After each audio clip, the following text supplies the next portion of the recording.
So, hi guys! Good day! So, this is me, Rochelle Katian, back with another video. So, for today's video, we are going to have a video analysis which is educational, more on education. We're not having for much entertainment for now. So, let's have an educational video. So basically, we're going to compare the two earthquake disasters and then we are going to find what are the causes and different hazards happened in the past and present earthquake disasters. So I'm not going to have the analyzation. So I have some guests to have their commentary, short description about that earthquake disasters. So, but before that, I will introduce them to you later on. But before that, I will show you first the past earthquake disaster that happened in the Philippines. So, let's go.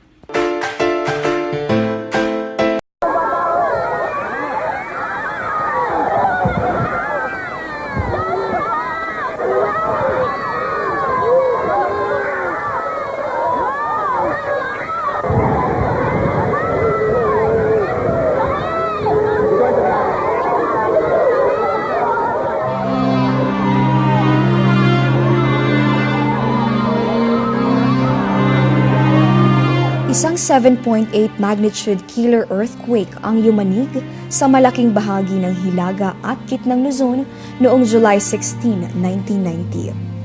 Naitala ang epicentro ng lindol sa Rizal, Nueva Ecija, 36 minuto pasado alas 4 ng hapon.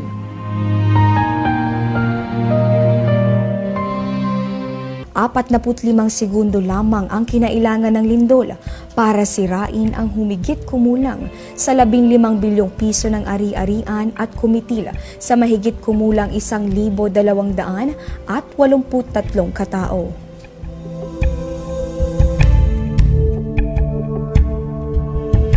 Pinakaapektado ng lindol ang Baguio City kung saan maraming government at commercial buildings, hotels at tahanan ang gumuho. Dito tinatayang nasa 1,000 ang nasawi. Hindi rin nakaligtas ang probinsya ng La Union, Pangasinan, Dagupan at Tarlac. 5 munisipalidad sa probinsya ng La Union ang nadamay, kabilang ang Agoo, Aringay, Caba, Santo Tomas at Tubao. 2,387 pamilya naman ang inilikas mula sa Barangay Alaska at Barangay Santo Rosario West sa munisipalidad ng Aringay dahil sa panganib na dulot ng soil liquefaction. Kapag mayroong paglindol at may fault na kumilos at malakihan yung pagkilos ng fault. Okay, hello everyone. And now, after you watch the video that was presented, that was the past earthquake disaster that occurred in the Philippines. So for the video analysis of that disaster, may I introduce to you my first two guests, which is Mr. Jonal Dagbay and Mr. Naf April Bogabel. The videos that I shown earlier is all about the earthquake that happened in Central Luzon. The epicenter happened in Rizal and Nueva Ecija. The area affected was Central Luzon, Manila, and Bicol region. And the magnitude of the earthquake was 7.8 can make people stand. The earthquake occurs inside 45 seconds. The one who triggered the earthquake was the Digdig Fault segment of the Philippine Fault Zone. And the movement of the earthquake was horizontal. The hazard that occurs after the earthquake was tsunami and collapse of the building. The earthquake happened in 1990, destroyed 15 billion of infrastructures and killed more than 1,000 people. The learning in this past may have awakened our sleeping readiness and alertness to unexpected disasters.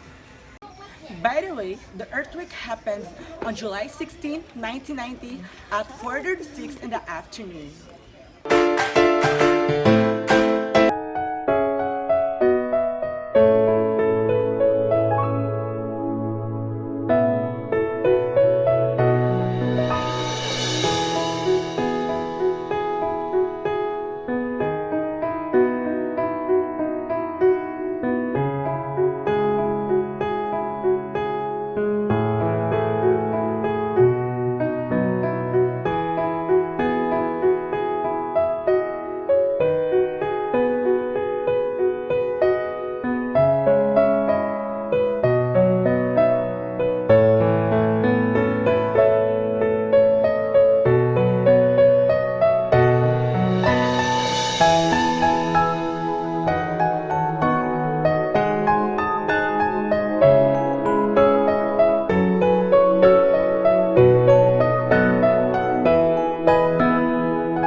disaster that occurred in the Philippines.